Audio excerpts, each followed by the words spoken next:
Hi, Keith.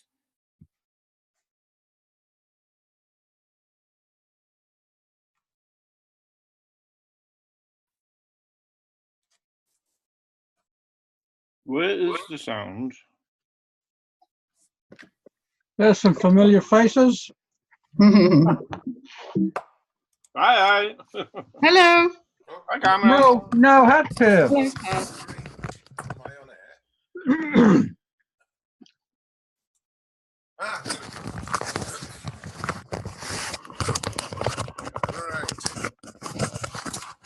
Let me get my sound up. Can you hear me? Nod. Yes. Ah, good. Yeah. Thank you. Thank you. All right. Thanks. Thanks for showing up. We've had a few casualties. Simon is fallen foul of his family again. But anyway, we'll see what happens there. Now, listen, I've got a bit of sort of slightly bad news to report. Hank Levin, who was going to join us, and he's got some interesting stuff to share with us. I called him this morning just to make sure, because I hadn't heard from him for 2 or 3 days, just to make sure he was going to attend. Poor sod is in hospital. He's got pneumonia. So we're going to have to kind of wing it without him. It was going to be a useful teaching, I hope. I'll do my best. I don't know, I'll sort of fill in as best I can.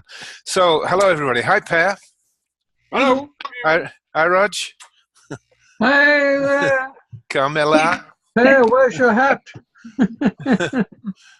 Oh, his hat. Yeah, right. I was wondering what you meant. No hat. Hi, Lisa. Hey. And Viv. She's not Hello, showing. Lisa. Yeah, hi. I'm here. Hello, lovely. Okay, well, Steve Bruflat was going to be here as well, so we'll just see if he shows up. Malcolm, I know, can't. I got a message that just happens to conflict. But he's going to share the process with us anyway. He's going to do it and report back. So that that will be interesting. Okay, so a couple of things. First of all, hang on, I'm going to stretch myself out on a cable. I'm sure I've shown you a version of this before. Oh, Greg, hi. Dr. Greg is here. Good morning, Greg. This book that you so kindly endorsed is out, and I shall meet with you in the next couple of days to put a copy in your hand, and thank you very much for that. Oh, you're very welcome. It's a very nice book, and we're getting a lot of compliments, and it's selling steadily, which is great. I'm seeing you on the main frame. I'm not seeing your little. Oh, hang on. There we go. Yeah, there we go. I wasn't seeing your box, Greg. Anyone not met Greg? Per, perhaps you didn't last time, did you? When Dr. Gregory Brown, really. So we call him Dr. Greg. I saw the video. Oh, you did, right? Okay, so you know his power and his weight in the universe. But anyway, he's a very nice person too, as it happens. All right, so I'm going to pick a theme today. I've shared it with you in advance. I'd just like to talk about it a bit, and I'm not sure if the copy you got had somebody answer for me. Did that have Hank's example, Hank Levin's example that he gave me? The one you sent me did, yep. All right, good. Finding money. Yeah. That was what triggered my interest in this. So I went back to a piece. I don't know how many of you know my big fat book called Boom. I haven't got it, but anyway, it's got an explosion, a bomb going off on the front, and it says an explosion of tips and tricks and techniques, wrinkles. My marketing team said, "Oh, you can't do that. We'll change the title to Healing Your Life." So I gave in. But item number 42 is the origins of personal power.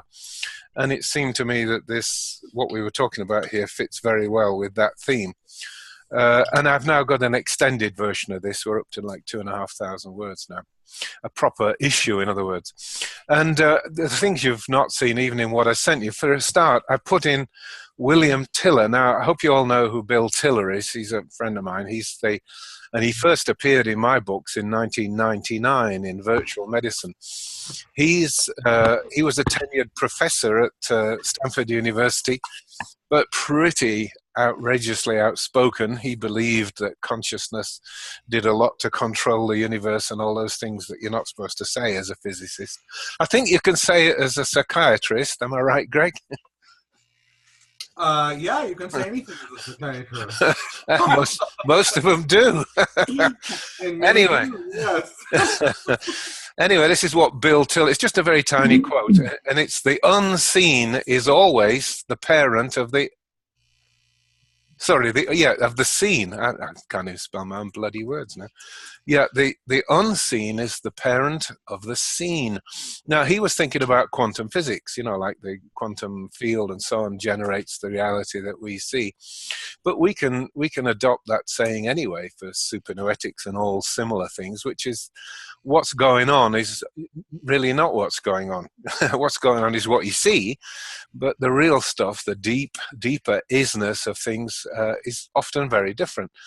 And if you get at the deeper isness, things change. So anyway, I wrote this whole piece, as I said, years ago, and I was talking about at that time but really making good decisions with intention, being able to bring into operation what I suppose you would call the act of will. This goes back to what's his name, Aleister Crowley, and his teachings. He was a bit satanic, I think, or maybe just history tried to portray him as that.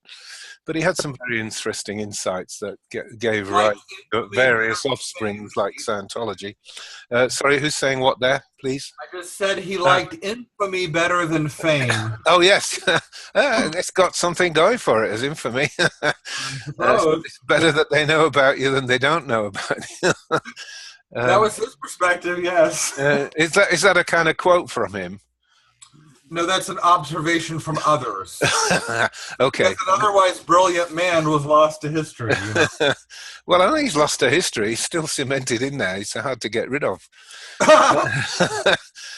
And, he had some insights, let's put it that way. What was the name of his movement? Can anybody remind me? Thelema or something like that, wasn't it?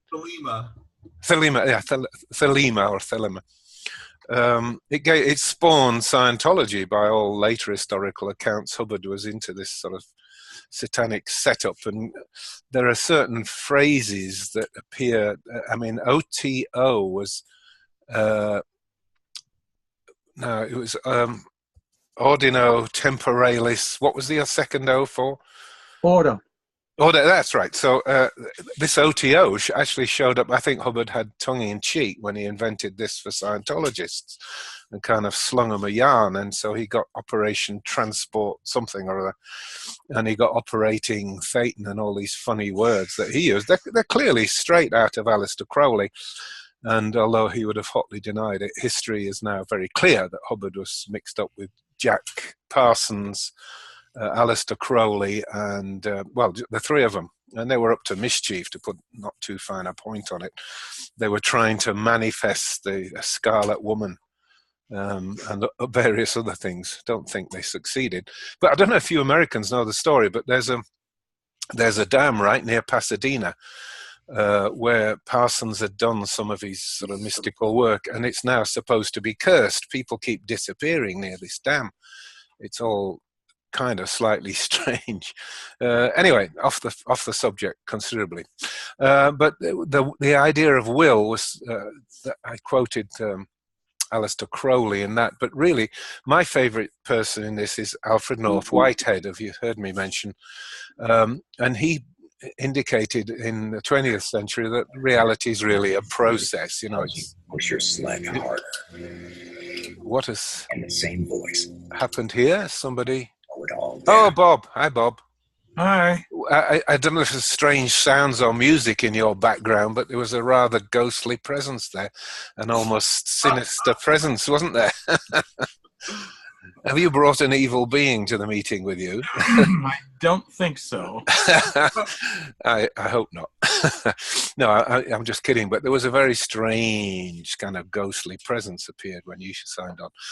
Anyway, listen, I explained that the person we most wanted to talk to, Bob, is not here. He's in hospital with pneumonia. Oh my. I must say, most of the last 12 months, when I've seen him, he looked really grey and not well. And, you know, Viv and I were both commenting on that. So I hope he's okay and has pulled through. He's moved right out of the area. I used to see him at least once a year in California. He's now moved off to Oregon, which for me is almost off the edge of the map. You know, it's like another continent almost. I don't know when I'll get to see him again. Melbourne. Where? About as cold and miserable as Melbourne. Yeah, maybe not as miserable. Or maybe more, I don't know. They kind of cheer themselves up in Portland by pretending all is good. I don't know. Anyway, you know, back to the theme, which was, before Bob came in, which was process reality, which I've sort of represented as loops. That seems to be the modern patois, as it were. And we all know the importance of closing your loops or finishing things off. It's to do with efficiency and how you feel. But making a loop or making a process come about under your will, as we're talking about it, that's something else. And I don't know, you know, we have to learn to get better at that. I think we've all got good stories of how we wanted something and we got it.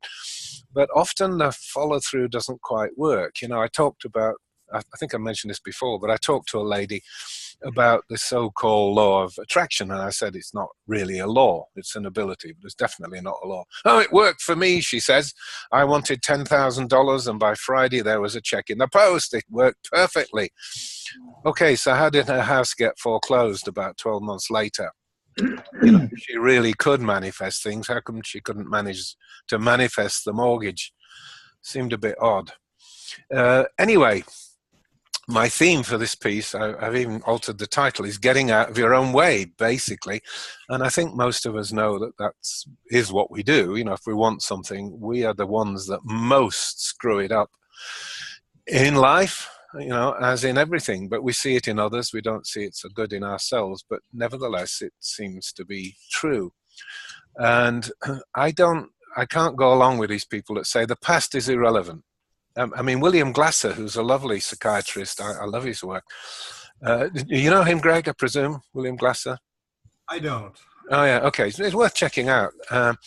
But, you know, for all that, he's got this big fatal flaw. He says that the past isn't important. Who cares about the past? It's what you do now that matters, which is true on the surface. But remember, going back to Bill Tiller, what you see now, the parent of that is the unseen, and the unseen lies in a person's past. So we've got to find some way of getting out of the past and getting it out of our own way, because usually when bad things happen, it's because we created them. You know, they happen to us. So one of the things I came up with in the 1990s, long ago, was stripping off these counter creations or counter thoughts.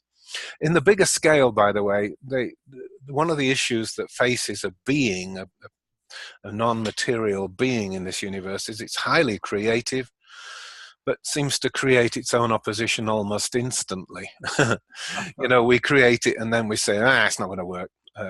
Without using words, since we're non-material beings, we don't use those words, but that's exactly what happens. And of course, we see it in words too. One of the examples is that movie, the Highlander series. Do you remember those? Every time the Christopher Lambert character, the Highlander, shows up in his kilt ready to save the world, the other bastard shows up on the spot. Like telepathically, I'm off to planet XYZ, and so telepathically the enemy shows up. And a person does telepathically pull in their own opposition, even on the biggest scale of playing across the cosmos and through all time.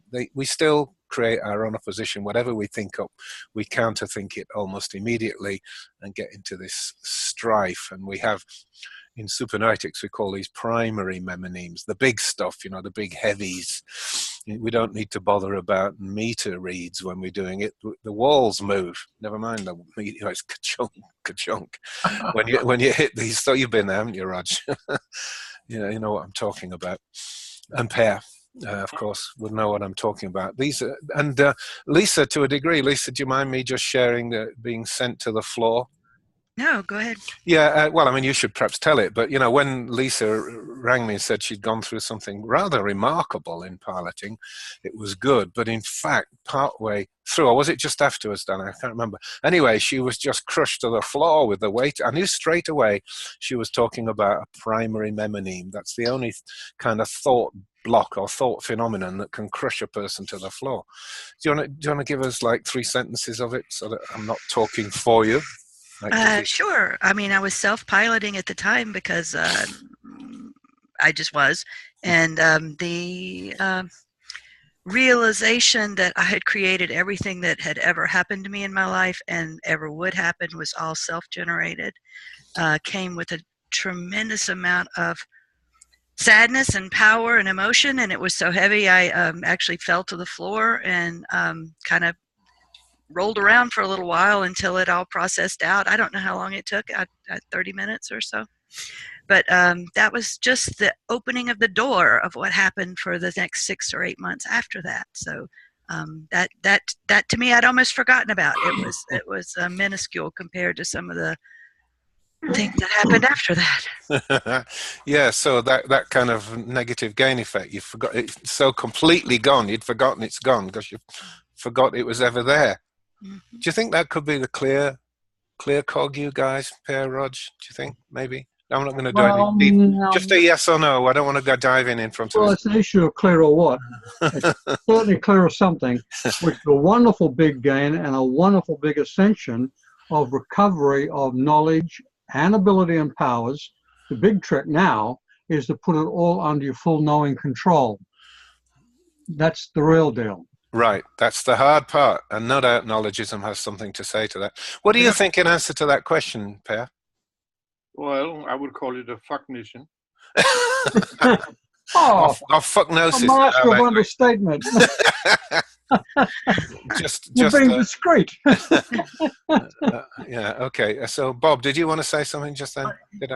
When you described, Lisa, your experience of, like, was it rolling around on the floor or whatever? Yes, absolutely. Okay, this reminds me of something I discovered with a client the other day, that they had learned to spontaneous spiritual movement, of what it's called. And in Japan, it's called Katsuga Nandu. In yoga system, is called various kriyas. In Qigong, they have another name that I've forgotten for it. But when spiritual energy builds up to a certain point and we're relaxed, we're open to it, we begin to spontaneous move, and the body heals itself. Not only of physical disabilities like that skater that had the spinal injury and it all clicked back into place when I was working on the phone with her, but also she would begin to, when her body was injured after that, she had learned at some level to let go, and her body would spontaneously move, and it charged her with energy. Not only heals the physical body, but releases old emotional bondage as well, easily without reliving it. So whatever that's worth. All right. Yeah, thank you. Are we agreeing or a slightly different viewpoint on how these things work, I wonder? Anyway, listen, I'm going to pick up on what Rog said. You've got to get it under knowing control, and that's the trick. And that's what I'm interested in the next 10 or 20 years of research, is how do we get really good, magicians, wonder being, the Gandalf effect, as I call it, I think in one of my essays. It should be within our powers. I mean, by the basic principles and premise of what non-material being means, and that it's there before and overrides consciousness, we ought to be able to do it all the time. And it's very disappointing. I know some of us can sometimes get telepathic effects, for example, but that's not being the same as being able to tune into anybody like a telephone system anytime and all time, is it? So, we're way down the scale of ability. There's plenty of evidence that these things do happen. We've got examples of everything, out of bodies, by locationalism and all this cool stuff. But nobody seems to be able to do it consistently. And that's where I want to go, because I believe, it's not that I want to show off or magic up $1 million. What I want is people to get closer to the actual nature of what non-material being means, and then I think the game will change somewhat. But I do have a problem. I don't know if anyone else has this problem. If we were all to find our way back to source and the God state, or whatever you want to call it, and get right up there, what would happen? And my answer is that we'd just screw up all over again. Now, most people say, oh, no, we'd be much wiser. We've gone through all this stuff and we've learned it all. Yes, but we started out from all knowing and still fucked up. So what's to stop it happening again? And the answer is I don't believe there's anything to stop it happening again, really. It probably we're cycling, like Yogananda Paramahamsa and these people said. Or is it Paramahamsa Yogananda? It's Paramahamsa Yogananda. I always get him backwards. They say we go through big cycles, don't they, of hundreds of thousands of years and so on. Anyway, to the point, folks, I want to work with you. If we can, let's do something on this process of stripping off the counter creations. Whenever I've done it, it's proved extremely powerful. And I think it's something we could quickly learn. Some of you already would know this idea anyway, but teach other people to do it, because it's the first sign of magic that we can get. There's all sorts of magic shows up on your path as you get piloted and move along, all sorts. But to actually do it right at the beginning before you've done anything, that really is magic. And I think it really would impress people. So one of the things I want to do, if you were willing to share, any one of you or all of you, just make a creative thought. I would like to do so, and just pick something out of your life. It doesn't have to be mystical or magical. Just say, well, I'd like to go to Carnegie Hall and hear what, blah blah. Just something simple like that, and then see what the first thought is that follows up, and then share. Would you? Because I think we'll all find the same thing, which is the immediate reaction is something that is a problem. I'd love to go to the Carnegie Hall, but Christ, when am I ever going to get time off work or whatever, almost immediately. Carmela, do you want to start us off, since you're very absolutely fearless, aren't you, darling? My statement is I would like to have a relationship with my sister. Right, and what's the first thought that comes to mind when you state that? She's difficult. Yeah, and I can think of several more for her. Can you? Yes. All right, you don't need to share. But anyway. It's been too long. Yes? She's almost a recluse. One more. She's not interested in me. All right, so I think that's a good example of what I'm saying, isn't it, sweetheart? As soon as you think a good, positive, creative, spiritually positive thought, wham, up comes the problems. And you thought of those. I mean, I bet your sister hasn't sat there thinking, well, I'm remote and I'm... No. It's you that thought it, not her. Who else wants to have a go? Please, share. I have one. Yeah, go, Lisa. I want to be completely debt-free. All right. Now, what's the first thought that came to mind? That's going to take a lot of work. Yeah. Okay. All right. We'll not continue. We make the point. All right. Roger, have you got one for us? Oh, from your history. No, I'm sort of clean on that one. You're clean now, yeah. But I mean, that's why I thought you'd say that. I've been doing about 30 years of that. Well, have you got a historical one? It doesn't matter. We could just move on. But, maybe it did happen to you once. Yeah. Okay. All right. Not to worry then. Per? Yeah. First of all, if you write these down, make sure you use pink sheets, right? All right, I get the joke. I'm not sure. When you were talking before, I was thinking about telepathy. Yes. I have run a few courses on this, and I have realized that the only thing with telepathy is you have to drill it every day. Then, in my opinion, everybody can do it. Right. So I was looking at telepathy and see if anything came up. And of course I got the one, it's not easy. Yeah. And then others are not aware enough. Right. Yeah. Others are not aware enough. No, I'm good, but others don't get it. Yeah. Been there, done that one. Etc. But right. Really, I mean it, it is a matter of drilling. I got to that, like the positive, when you install the negative ones, right? Then you should get either the original one or new positive. Yeah, yeah. Greg, would you like to have a go at this with us? Well, I felt almost like telepathy happened because mine was the same as Lisa's, actually, as I would like to be debt-free, and the first thing that came up was, that's a real challenge, and how do I make it happen quickly, and but that's going to be really hard. Right, yeah, you two knock it off. well, don't, but you don't want to fire off each other's obstacles. And of course, that's another dimension. You have an idea, and wifey comes up with something different, or if you're younger, parents come up with something different, and so on. And you buy into it before they've even said it. I'd love to do that, but of course Dad won't let me. That kind of thing that teenagers have to put up with.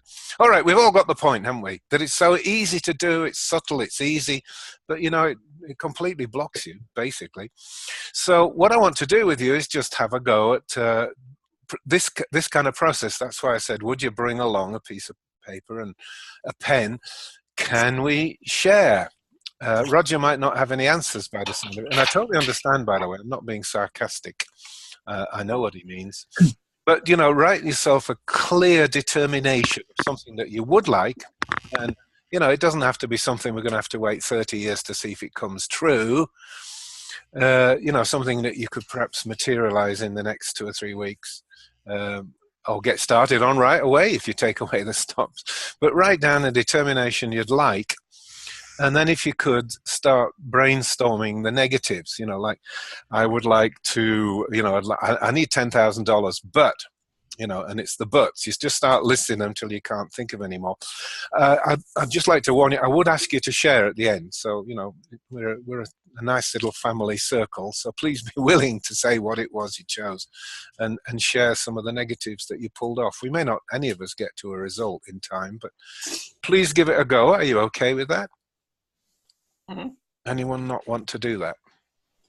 Yeah? Okay, give it a go. Let's see how we go. Greg. Greg, you've gone silent, I think.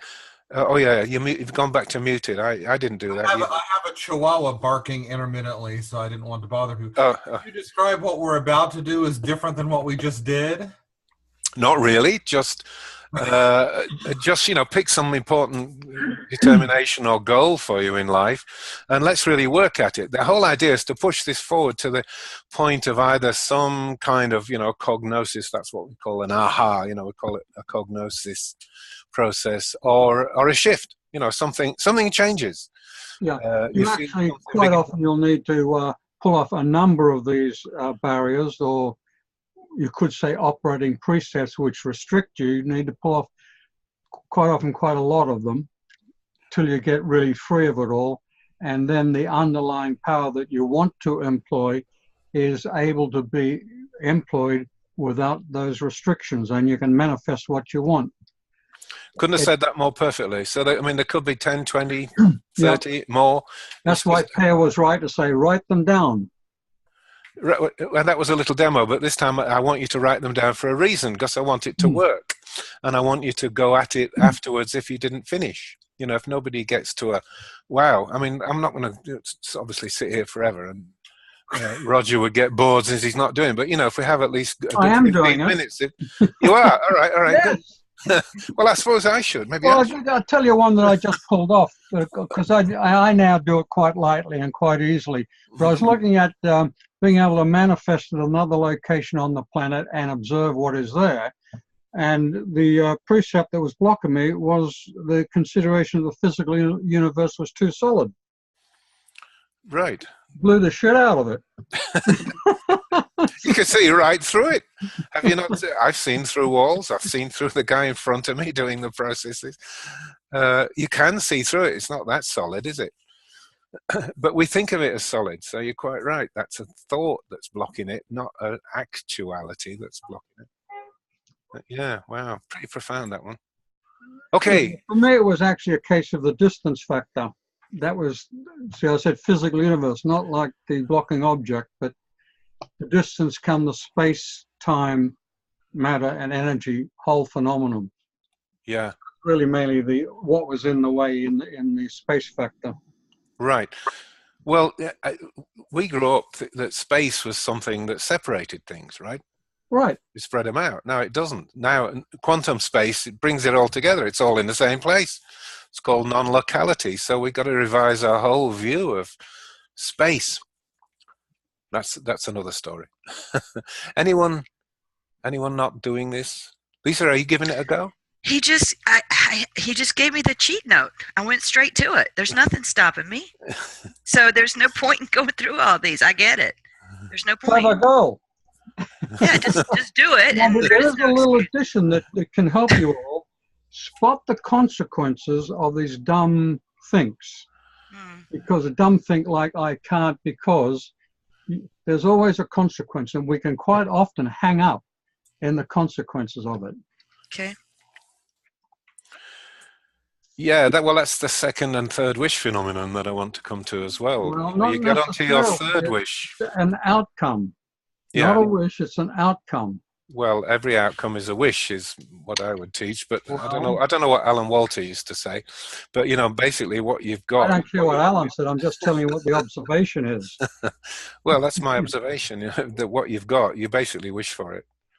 It's the definition of a wish, and I don't use it like a belief system, but a creation. If you even think the thought, you've created it, and if it then comes to manifest, serves you right. Can I ask this group if there's anyone that is skilled or could tell me where to look at being able to tell the difference between emotional telepathy or emotions that are coming in that are mine and those that are not mine? Because that seems to be the biggest obstacle for me at the moment, since we're talking about metaphysical and creating and manifesting and everything else.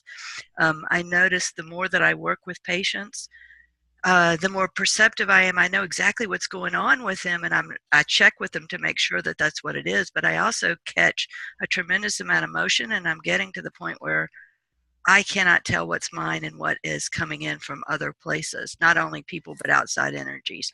Does anyone have a direction that I might look to try to help develop the skill to be able to tell the difference between what's mine and what's other?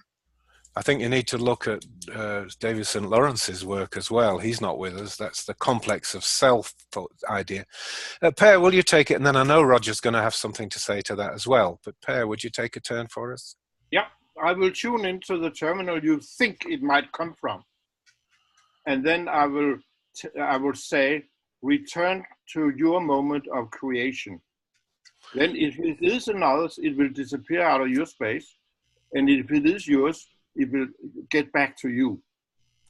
You used the word terminal. You used the word terminal, Per. I think, the other being or the other source. The other person, right? It might be another part of self, or it might be a completely independent being. But the terminal wouldn't be a familiar word to Carmela and Lisa and so on. The person you think it comes from. Okay. That's what I call a terminal. Right. And in piloting, it can be some discarnate being that's just loafing around and making trouble, yeah? It certainly can. That doesn't make no difference. If it's not yours, it will return to the one it belongs. Well, that's the key concept of authorship, isn't it? Who really owns things and who really authors what? Do you want to speak to that, Rog? Nope. Oh, okay.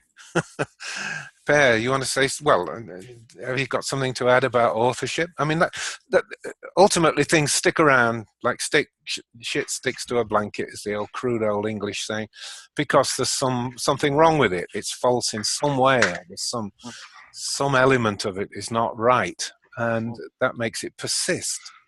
And so you've got to get at the reality of it for it to unpersist and unstick. One of the commonest falsehoods with things is believing it came from you and it didn't, or believing it came from another but it came from you. That's what we call ownership. I think I used the word authorship, but ownership of charge. It's not necessarily ours. It can, in fact, in memes, the thought viruses, it can belong to lots of other people. It could be hundreds of thousands or millions stuck with this, and if you tap into it, you feel it keenly, but it's not yours. But Lisa, do you feel that you can locate where it comes from? It's a process usually that I have to undertake when I'm no longer in the situation, because so much of it is happening with patients or with clients. And I pick it up and I have to get through that scenario first and handle it as professionally as I can. And then kind of process later, you know, what I picked up, what I got, and whether or not it was mine or whether I'm still feeling residuals from it afterwards. It's more emotion or emotional energy than anything else, and it lags. It hangs around, so I have to kind of process it out or do a session or meditate or do something to kind of say, okay, where did I get this? You know, what do I do with it now? And, you know, is there a message in it? Is there something I'm supposed to be getting from this? Is that why I feel this badly, or this energy? And then it, you know, it just takes a lot of processing, and I'm beginning to see that sometimes it's not mine. You know, sometimes it's not mine, and it goes right away as soon as I acknowledge that. So, right. I think that's the key. I think, you know, so that's not mine. Now, your knowingness would tell you it's not yours. So just quickly go to the knowing place, and if it's not, so that's not mine, and it will, as Pear said, it would vanish. Lisa, can't you protect yourself before you go in with clients? I always do. I've always found that such a big thing. You know, you just really ask for the protection around you, and I've always find that helps a lot. It does. It does. It's just that I keep finding myself in this situation over and over again where there's just intense emotion, and then I have to resolve it. I have to figure out where it came. I've spent a lot of time figuring it out. I wish it were easier to know right up front. This is not mine. This is something else that I'm receiving from this other person, and therefore I can feel it, but I don't have to respond to it. I use it. I use it incredibly to diagnose. It helps me tremendously to know where the person is. But it's I'm a neophyte. I'm new at learning what it is, and so it's taken me. I think I need guidance. I need support in learning exactly what's going on in some of these situations, because I take on too much. Yeah. What's the situation we get ourselves into in piloting? You know, that you'll find that eventually, you know, you see the person's picture before they do. You know, you can see exactly what they're going to tell you in 2 minutes' time when they get there. And also the pain, you know, all of us, like, you know, Per and Rog would say that, you know, sometimes you feel a pain. You could actually say to do you have a pain in your right forehead? And they say, yeah, how did you know? They say, well, because I've just got it and it's not mine. We've all had these kind of experiences, haven't we? Well, along the lines, Lisa, that had just been mentioned, it may reduce your sensitivity to somewhat, but it sounds like it's really bothering you, of getting caught up in retaining some of those energies. So if you would be inclined to try some other methods, you might consult a book by Grandmaster Choku Sui, Pranic Self-Defense, and it gives ways of constructing various levels of shields: etheric shields, astral, mental, and spiritual, that even a sorcerer wouldn't be able to break through if you put all of them in place. But for the purposes you're talking about, probably just the etheric, or perhaps the etheric and astral shield would be sufficient. So that's a source you could look to and play with it to see if it helps with the issue that you're encountering. Pranic Self-Defense by Grandmaster Choku Sui. It's on Amazon, like everything. Yeah. Or at the Pranic Healing website, probably. Thank you. I'll look that up. Okay, how are you guys doing on brainstorming negatives? Have you been having a go at this, Bob, while we're yapping on with Lisa? You mean having to do with these, what I call tail enders that come up after we make a statement? Yeah, tail enders, yeah, that's a good expression. Except they stand a bit more in the way than just something dangling off your ass, don't they? They're right ahead. So, yeah, I played with it. I'm aware of that issue, and it's, like you say, it's ever present. And what my focus on in life is to eliminate the misidentification I have with this body and this personality, so I can have a fuller connection with what we might call source, or the creative energies of the universe. And, you know, so I went through the exercise, and, well, difficult, a very narrow path that's easy to fall off of just by a thought. And I'm too lazy and non-disciplined, which there's some truth to that. And a fear of annihilation, maybe at its core, a fear I'll cease to be. So those are a few that came up. Yeah, okay. Greg, how about you? Do you got some for us? Yeah, I was just starting through. I had been, I've lost over the course of the last few years quite a bit of weight, but I'm still sort of fighting with the last 5 to 7 pounds. And so I just thought I would play with that for a little bit. And so I started with the goal of being at an ideal weight. And so a whole bunch of little things popped up. You know, you can be stuck in a particular diet. What if it doesn't work? See, now I can't read my own writing because I was scribbling it down and trying to listen to everybody too. But basically, you know, I came up with about 8 different little things, none of which were very important in and of itself. And then it was just like, well, this is sort of silly, you know, it just do it. So right. Maybe it was the successful conclusion of brainstorming the negative. I can think of at least one other obstruction on yours, which is a certain little restaurant at South Point. Well, I've forgotten the name of that, but that's a severe impediment to losing weight. Michael. And there may be other ways. There may be other ways of avoiding the issue. And like when I teach my classes, I go into in hypnotherapy. I go into this very issue of what I call the tail enders, but it's exactly pretty much the same concept. And that is, if you make up a tape or something, then the conscious part of your mind is not generating those, yeah, but I'm rich and prosperous. I'm rich and prosperous. I wonder if I'm going to have to sell my business. I'm rich and prosperous. I wonder if I'm going to end up as a bag lady out on the street. I'm rich and prosperous. I'm rich and... So if you make up a tape of these things, it bypasses that part of the mind, the critical part of the mind that's objecting to these statements. And another very interesting thing I ran across with some workshops I took with Bill Bingston. You may have heard of him.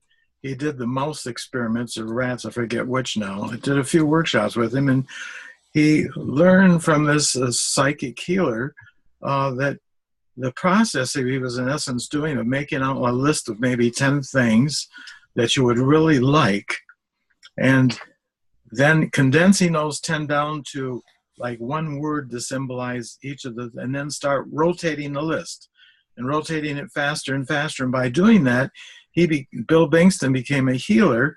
He was able to heal people of cancer. It refined it. So I thought, what is the principle involved here? Oh, whenever we have thoughts of gratitude or things of happiness or joy, what we do is we begin to activate those higher centers and raise our vibration up.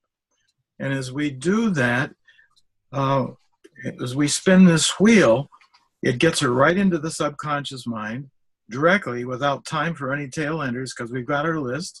One person I taught it to even attached the wheel to the wheel of her car, so she was driving to another city. It was automatically spinning faster and faster. So Bill cautioned, make sure you put on your list what you want, because there will be no obstructions at a conscious level of those interfering side thoughts to interfere with it. Interesting. Yeah. Jerry Craig called those things tail enders as well, who created emotional freedom technique. Oh, that's probably where I got the term from. Thank you. Okay, yeah. Oh, you're welcome. Yeah. A good term. Yeah. Well, except to me, it violates the model of they're in front of you in the way, basically. But yeah, an interesting terminology. Yeah, you said something there, Bob, about people. I mean, you know, basically trying to handle things by wishing and wishing for what you want. I don't know how many of you on here have had the piece, maybe not all, but also there's people watching the recording, so please indulge me for that, folks. But I wanted to relate what Hank Levin was going to be telling us about his story, right? It's just an interesting story. It's not even amazing, and it's not even rare or unusual. But, you know, he was very explicit about it, and it just triggered a few thoughts. So I went back to this original piece. And he and his girlfriend just had the idea of brainstorming all kinds of reasons why they just shouldn't find money lying on the street for free. Now, when he first said this to me, I can share this with Per and Roger, I got the idea that this was an out of accord process, you know, lacking a chord, you know, the disconnection kind of idea. But he said, assuredly not. And it suddenly began to come to me that no, it was indeed part of this 3 wishes phenomenon. His problem is he didn't wish precisely enough. If he'd wished for some free money that I can keep, he might have got rich.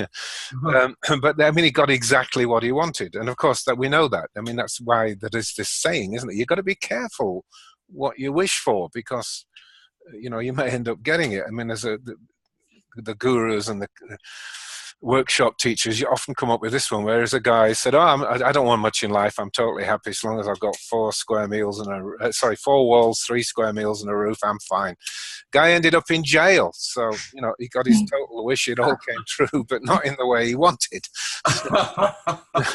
So you've got to be careful. And long ago, some psychic lady predicted for me, and as far as I know, it's never happened yet. But she said, I can see you're in a car, it's a dark night, it's raining, the windscreen wipers are going, and someone will distract your attention and save your life. And of course, I'd be quite happy about this, probably. But what if somebody distracts my attention? We have a crash but end up paralyzed for the rest of my life. That would still fulfill her prophecy. Don't really want it though. So, you know, it's a forecast that may not be a good one. But anyway, like I said, relating this to the 3 wishes. Now, I take a little bit of an issue with Rog, because whether you call it a postulate or a goal or an intention or whatever, it's got the essence of a wish, something that you created. And the 3 wishes phenomenon is something that we all should understand, because everybody gets it when you explain it. They get it, especially if you relate it to fairy stories. So what do I mean by the 3 wishes? Well, first of all, wish number 1 is always positive. It always emanates from spiritual being, from abundance. It's what we are. It's full of love and all the light and all the good things. You know, why would anyone wish for something negative? So we all start off from that place where the fundamental, if you like, is a positive wish. But sooner or later, a person will counter create that. Now, they may not consciously and obviously say, my desire is to screw this up. Now, how can I do that? It's not usually as crude as that. But the person comes along with something that effectively counter creates it and gives them a problem. And one of the examples I gave did I give it here in this piece? Yes, I did. Yeah, where that lady who had cancer, she was going around wishing. Her second wish was going around saying to her husband, "You make me sick. You make me sick," all the time to her husband. And of course, it was her wish, not his. And she kept voicing it, you know, out loud. "You make me sick." So guess what? She got her wish and she became sick. So it wasn't intending to wreck her world, but, you know, given probably the stresses and strains of living with another person, she came up with this rather stupid phrase, what was indeed a wish. And it's the number 2 wishes that are the problem. And those are what we're just brainstorming just now. Essentially, what will not work, except for, you know, very special or amazing circumstances. I'm going to look at what Bob just said in more detail after this get together. But essentially, the person is trying to solve what is by wishing it away. And it's kind of affirmations and positive thinking and all that effort stuff. You know, I'm going to get this job, as if effort is going to make it happen. You know, if it comes from the spiritual domain, it shouldn't need any effort at all. Basically, it's a non-material phenomenon. Mind is non-material, so is memory, so is thought, and so therefore a decision is non-material. But people seem to think you've got to add this effort. Anyway, the point is, the 3rd wish doesn't usually work. It's better to go after the 2nd wishes and pull them off. And they're abundant, as you've all seen. You know, one simple thought, and you can think of 10, 20, 30 reasons why it could be a problem. Oh, it's going to be hard. Maybe I won't be lucky. Oh, things always go wrong for me. Whatever the thoughts are, the person simply puts in place the negative, and removing that will take them back to the 1st wish. And that's essentially what we're doing with this simple process. we can talk about technically odd stuff like, you know, duplication, the rule of vanishment, and deep is or as is and things like that. But actually, if you just see it in terms of the 3 wishes, it's pretty simple, and we don't even need to explain how wishes come about. And if you've not got the latest, I don't think probably you've got the latest. I related it to a very common sort of fairy story phenomenon. I don't know if anyone can come up with a story like this. I couldn't immediately think of one, actually, except the movie The Thief of Baghdad. But anyway, the story is, you know, somebody meets a magical fairy being and said, I have the power to grant you 3 wishes. And it usually goes badly. That's part of the fun and part of the lesson. You know, the person will say something like, oh, I wish I could believe you. So, right, 2 wishes left. And no, that wasn't a wish. I didn't mean that. Or they might say, well, I wish I knew what to ask for example.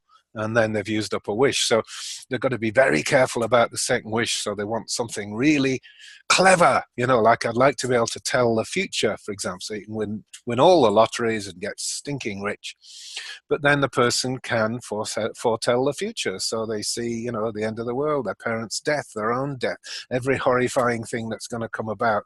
They're terrified and it's horrifying for them and they want to get back to normality. But they've only now got 1 wish left, so they use it up. Oh, I just want to get everything to be how it was. And that's the sort of moral of the fairy story thing. But, you know, if you got 3 wishes and just squander them like that, it's rather sad, isn't it? If they really were workable or workable with truth. Yeah. Anyway, there is a sort of takeaway I want from this. This is the last time I'll speak about this. We'll just finish up the exercise a bit and then share observations. But I think the truth is you cannot vanquish what is with what you want. It just doesn't happen that way. This sort of so-called law of attraction I consider to not be a law. It's an ability. At the best, it's a learned ability. And doing this process actually is at least 90% of that ability. Because if you're just wanting stuff and, I want this and I want to attract this, you're really working on the 3rd wish. And if the second wish, all the second wishes that you created have caused the mess that you're living in, then you can see it's not going to work, is it? You've got to undo the second wishes, not try and cover it all over with a 3rd wish. It just doesn't work that way. So I'm going to just read you the last sentence of the piece. You can't force a change of mind over existing issues. You have to find and eradicate underlying causes, beliefs, memes and mnemonims holding the charge in place. Charge in this case means unknownness. You have to recover the knowing, as Roger was saying. And that's by stripping off these unwanted second wishes and their associations. And I think that's a very important law of mind and being, that you have to do it that way. So back to William Glasser, the very nice writer, by the way, who says, forget the past, it's all bullshit. What you do in the here and now is what counts. Yes, that's true, but it's all colored by the past. And unless you can unstick yourself from these wishes and postulates and creations, then things just don't go very well. Okay, anyone want to respond? Yeah, Bob, go. A couple of comments. Only got a few minutes as I've got a client. Yeah, no, I think all of us should. One, you really just stated it in your last section there, that when there are underlying beliefs, so I'm rich and prosperous, but I'm unworthy. This is something that the person likely doesn't even have a conscious realization of, that they're feeling unworthy, undeserving, that they're a bad person. So there's, I feel, where all these tail enders, or the term you give to them, where they arise from. And it's like in the biblical thing, if you plant your seeds on granite, they're not going to grow. You need fertile soil. And the fertile soil is one which has been cleared from the negative opposing beliefs. So Gary Craig addresses this in EFT and hypnosis, we can ask directly what the underlying belief is of the higher mind that has a full understanding. What is the contrary belief that's preventing this from happening? Examine it, see where it came from, resolve it, take the emotional charge out, clear the beliefs, and then the soil is prepared and fertile. The other thought, so underlying beliefs, I feel, are really a key to where these other negating thoughts come from. to find those and clear them with whatever tool you have available. The other thought is I've been spending a bit of time trying to understand this thing of the alchemist. You know, modern science, we poo-poo what the ancients had to offer. Oh, well, they just thought there were 4 elements, earth, air, fire, and water. And that's the best they could do because they could observe these things existed. But no, the alchemist, as you, I'm sure, know, really knew about elemental forces. And that what we call elementals, or the ancients did, from my understanding, is when we have a thought, the thought becomes, the body of the thought is an elemental force that gets attracted in and is imbued with that purpose. The mesmerists knew this very strongly and powerfully, that they could gather in these elements, they could have a powerful thought, which would be an elemental taking that, and then it would go into a tree if they directed it as such, and then somebody they could tie to a tree and the person be healed because those elemental energies of healing were there. Or if we send thoughts of prayer and goodwill and healing to a person, the elementals may take the form of like an angelic being, or at least that's the way it's interpreted by the recipient. Or if it's negative, hateful thoughts, they may take the form of a demonic structure. They're all our creations. So elemental forces are very important, as, and of course, primary to all this is learning how to concentrate, focus your mind, so that we can consciously create elementals that we want to bring what it is we want, but first to clear under any underlying beliefs that are contrary to that. I absolutely agree, Bob. There's one thing that I would explain to you that's different to what you do, and I know what you do works. That's why you're here, right? I love what you do. But you can actually get to hidden thoughts by uncovering them, scraping off the crap. And that's what brainstorming these answers is about. What Right. the person starts out with is never the truth. No, I say never ever, but I mean pretty well never the truth. The person, you know, throws all this stuff out, and then it starts to come, they start to think, well, maybe it's, you know, because of, you know, my thoughts about myself, and you pull a few more, and then they get down to, well, I'm not worthy. That's really where this is coming from. A person will get there without needing, you know, the mystique of bypassing conscious mind and so on. You can drag it all into the conscious mind with a technique, such as the one I'm describing. Right. So if a person doesn't have the benefit of a lovely and brilliant hypnotist like you, they can do it anyway. And in fact, you don't need anybody. You can do it for yourself. You make a clear statement of what you want and then pull off all the reasons. And I leave it to everybody here, certainly everybody on this call is wise, that you choose wise determination. Don't go after bullshit, you know, like lots of money and things like that. You can, yes, you can. But, you know, there are better things in life to go brainstorming and figure out how to get than just that. So we do it through pulling stuff like rope up out of the ground through the conscious mind. But we can get to the, that's what I'm trying to say, we can get to the same place that you can get to with magic and mystique of hypnotism. That's all. That's the only comment I want to make. Anyone else want to say something before we end off? Because it's coming up to the hour, and I try and not let these things go on a bit too long. What I'd like you all to do, please, is go away with this concept and finish up the list, or find another one that means, you know, like really from your heart, it really means something to you. I'm just not sure why I'm not showing, because I'm the one that's speaking. Can you all see me? Yep. Yes. Oh, okay. Because you know, my screen is filled with Bob, which is nice. Have you got a license for that shirt, Bob? It looks rather good. Anyway, you know, something that means something to you, something from the heart, because that will propel everything much faster. Don't fall for smarty-ass goals that gurus, and I don't mean gurus, not spiritual gurus, but, you know, the sort of MLM teachers. They all want to sell you on the idea that what you really want is to make lots of money and sell lots of products, because that will make them rich. Don't buy into other people's crap. Find your own ideas from your heart, and then brainstorm how these could come about. And I'm pretty sure, going back to the idea we started with, which is drilling and drilling and drilling until you can do it, like Per was saying, is that you start easy and work up. you know, don't start with the idea, I'd like to raise the dead or something, because you're a healer. Start with, you know, well, Lisa could maybe go for, I'd like a couple of $1,000 a month extra. That will eventually sort things out. And, you know, well, it's up to Lisa to take away the barriers with a thought like that. But a simple thought, and then if you get good at it, then you go for the next biggest and the next biggest until you're a magician, truly a magician or a wizard or a witch, whatever you want. White witch, of course. Anyone want to offer a closing comment? I appreciate the wisdom of this group. It seems to be a really good, interesting conversation. We're a good mix, aren't we? And we're missing 2 or 3 who had. Anyway, I'll work with them individually. Poor old Malcolm just couldn't. He'd already fixed something. Anyone else want to finalize a comment?